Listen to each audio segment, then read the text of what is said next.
जहां कभी गोलियां चलती थी वहां गुलशनों में बहार।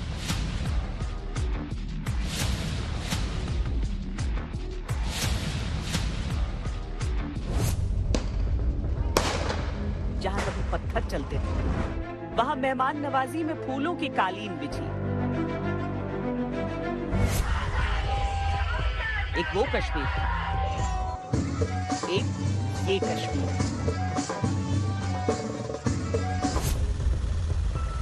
एक पर 370 की बेड़ियां थी, एक में खुली हवा वाली आजादी। 370 था तो पर्यटन था तो जरूर, लेकिन एक डर भी था कि कब बाहर से आने वाले सैलानियों की जान खतरे में पड़ जाए।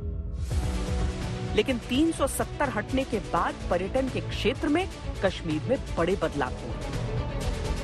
हम चाहते हैं कि टूरिज्म यहाँ पे आ जाए, यहाँ पे अनएम्प्लॉयमेंट है वो खत्म हो जाए, कि ग्रोथ भी कि डेवलपिंग कंट्री के लिए मैडम ये जरूरी होता है कि टूरिज्म एक बैकबोन होती है, क्योंकि हमारा जो बीओपी हो जिसका कहा जाता है बैलेंस ऑफ पेमेंट, वो सरप्लस तब हो जाता है जब टूरिज्म बढ़ जाता है। डिजिटल कश्मीर कहते हैं, आज इसको डिजिटल इंडिया कहते हैं।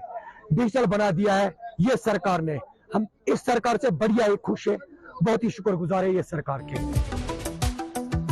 केंद्र सरकार ने कश्मीर में पर्यटन को बढ़ावा देने के लिए नई औद्योगिक नीतियों को लागू किया।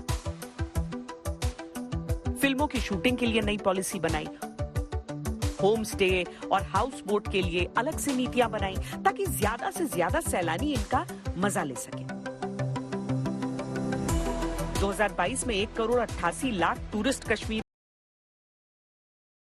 जनवरी से जून 2023 के दौरान 1 करोड़ 10 लाख पर्यटकों ने कश्मीर का दौरा कर लिया है, जिनमें 16,423 विदेशी पर्यटक शामिल हैं।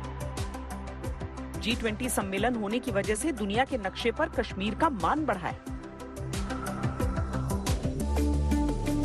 कश्मीर सैलानियों के दिलो दिमाग पर छाया रहा। 2007 में बने कश्मीर के ट्यूलिप गार्डन में 2022 में सबसे अधिक पर्यटकों की आवाजाही देखी गई। डल झील पर जेट स्की की पहली बार शुरुआत की गई। कश्मीर के सभी इलाके के लोग अब बेहतरी की उम्मीद कर रहे हैं। यहाँ पर जो आप देख रही है, ये सड़क जो जाती है ये तो पूरे जवाहर टनल से कनेक्ट हो रही है, तो यहाँ से भी आकर हम श्रीनगर पहुँच सकते हैं। तो जो वहाँ से मेन रोड जाता है वहाँ से भी जाकर हम श्रीनगर पहुँच सकते हैं, तो यही मेन रास्ता है।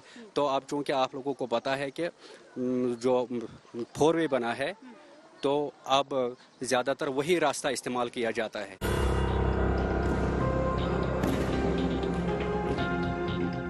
ये धरती के स्वर्ग में खुशियों की नई आहट है। अविश्वास और आशंकाओं के सारे बादल छट चुके हैं। आपके सामने से गुजरती हुई इनको फॉलो करते हुए एक नई सोच को जमीन मिल चुकी है। लोगों ने आगे बढ़कर उगते सूरज का इस्तकबाल किया। ये केवल खेलते हुए बच्चों की तस्वीर नहीं है, ये नए कश्मीर की नई सुबह। श्रीनगर के JNK state sports council stadium में हम इस समय मौजूद हैं और जो भी कश्मीर को लंबे समय से देखता आया है उसे समझ में आएगा कि ये तस्वीरें अगर हम आपको दिखा रहे हैं तो इसमें असामान्य क्या है। बेधड़क खेलते हुए खिलाड़ी, बेफिक्र बैठे हुए जो दर्शक हैं वो, और साथ में बजता हुआ संगीत, यानी कि कुल मिलाकर वो पूरी की पूरी मुकम्मल तस्वीर जो ये उद्घोष करती है कि यहाँ पर सब कुछ सामान्य है, सब कुछ सही है। श्रीनगर में इस तरह का एक टूर्नामेंट जो लगातार चल रहा है यहाँ की स्थानीय टीमों के बीच, वो बहुत बड़ा संकेत देता है। संकेत ये कि यहाँ के युवा किस तरीके से अपनी ऊर्जा का सकारात्मक रूप में प्रयोग कर रहे हैं। दुनिया के कुछ देश भले ही एक नैरेटिव गढ़ने की कोशिश करें, लेकिन कश्मीर की ये सच्चाई आपके सामने है। 370 हटा और 4 साल में कश्मीर की सूरत बदल चुकी है। CRPF 3rd बटालियन की तरफ से ये टूर्नामेंट अंडर 21 एज ग्रुप का टूर्नामेंट आज से यहाँ पे उसका स्टार्ट हुआ, तो हम उम्मीद रखते हैं कि आइंदा वाले टाइम में भी ऐसे टूर्नामेंट होते रहे। इसमें तो बहुत ज़रूरत है सर इन टूर्नामेंट्स की। अगर ये इंशाल्लाह यहाँ पे ये पार्टिसिपेट होते रहेंगे तो यहाँ पे इंशाल्लाह ये अच्छे खिलाड़ी निकलेंगे बांडीपोरा से यहाँ पे, और माशाल्लाह टैलेंट भी अच्छा है यहाँ पे, प्लेयर भी निकलेंगे अच्छे यहाँ पे।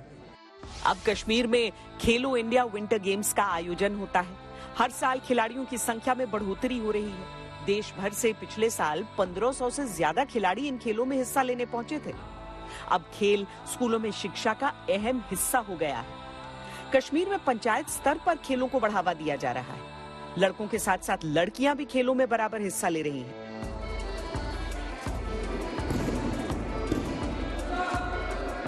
एक वक्त था जब जम्मू कश्मीर में बच्चों का घरों से निकलना दूभर था।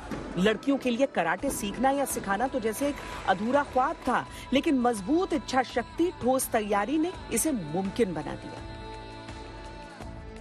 यहाँ पर आप सबको आज सिखा रही हैं, लेकिन आपने जब सीखा तो वो उस समय बड़ा स्ट्रगल रहा। बिल्कुल बिल्कुल, बहुत ज़्यादा स्ट्रगल रहा है। मतलब क्या, तब हमारे पास मैट्स नहीं होता था, स्पेस नहीं होती थी कहीं पार्कों में या किसी सड़क पे, तब जाके हम वहाँ पे सीखते थे। अभी तो बच्चों के पास इतनी ज़्यादा फैसिलिटी है, इनके पास छत है, और यहाँ पे इतना, मतलब इंडियन आर्मी ने हमें इतना सपोर्ट किया है कि बच्चों को स्पेस भी दी है, चेंजिंग के रूम भी है।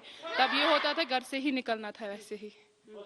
जी, एक बात बताइए कि कभी डर भी लगता है? हालांकि आप तो किससे भी सामना कर लेती हैं, मार्शल आर्ट्स तो सेल्फ डिफेंस के लिए सबसे अच्छा है, पर कभी डर लगता है? आपने वहाँ पर लाल चौक पर परफॉर्म किया था, मुझे याद है, स्वर्णिम विजय दिवस के मौके पर।